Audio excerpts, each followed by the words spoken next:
Hey guys, so I'm here. I'm gonna review Horizon Forbidden West for PS5. I just beat the game last night. I played half the game at launch, lost interest. The game just wasn't doing it for me. I mean, it looked beautiful. There's a lot. The gameplay was fun, but I don't know. I just kind of lost interest. But here it is, 2023. I've finally finished up the game and I had a lot of fun. I gotta say, visuals were beautiful. I still like Horizon Zero Dawn, the first game, a lot more. At least the story. The story was a lot better in the first game. I felt, the world's new. You're asking, how did this happen? How did the world get to this point? Um, and I just didn't have that with the second game. I think the best. I really did like the Zeniths, the alien type immortal human beings. I thought that was really cool. Although I felt the characters were a little weak.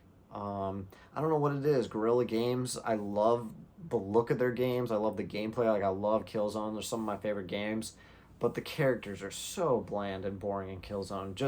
It feels the same way in Horizon Forbidden West.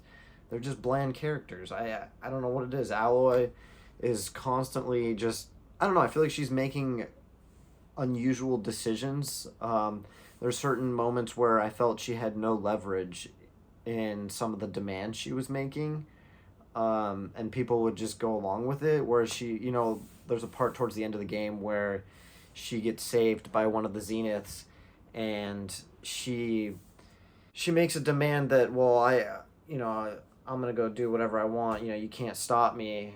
And the Zenith, the Zenith saved her life. Like Alloy has nothing at this point. Her friend just got killed. Varl, I think his name was. And yeah, it was just a weird situation. And then towards the end too, I also didn't like how the game ended. I liked the sequence, like some of the scenes were really cool, but I didn't like the very end of the game. So at the end of the game, there's a part where, the Zenith gives Alloy a chance to leave planet Earth and start anew on another planet.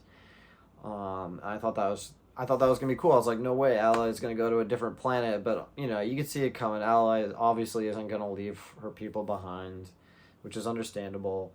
But at the same time, there's this thing called, I think it's the Nemesis, and it's unstoppable. I mean, there's nothing she can do. I mean, it's just, I don't know. It cracks me up because it seems like things keep escalating. Like in the first game, it's like, oh no, like if we don't do this, everything's gonna end. And then same thing in the second game. Oh no, if we don't do this, the world ends.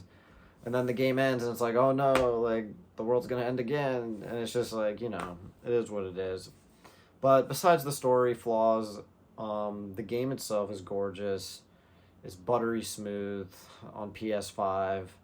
The DualSense features are nice. I wish the climbing wasn't so static, like Breath of the Wild style where you could just climb anything, or Assassin's Creed.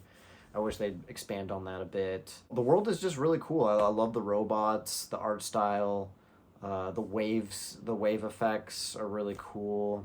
They look very real. The way the sand kicks up as you're running just looks absolutely stunning. And all in all, it's a cool game. I'd give the game about I'd give it an 8 out of 10, solid 8 out of 10.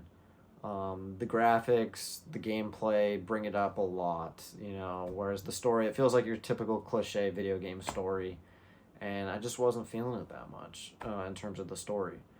But I do love the universe they created. I really hope Guerrilla Games moves on from Horizon. I think. I don't think I think they might do another one. We'll see just the way it ended, but I'd love to see him go back to Killzone. I'd love a next gen looking Killzone. I think that'd be badass. But yeah, let me know what your thoughts are, and if you agree, disagree. Either way, cool game.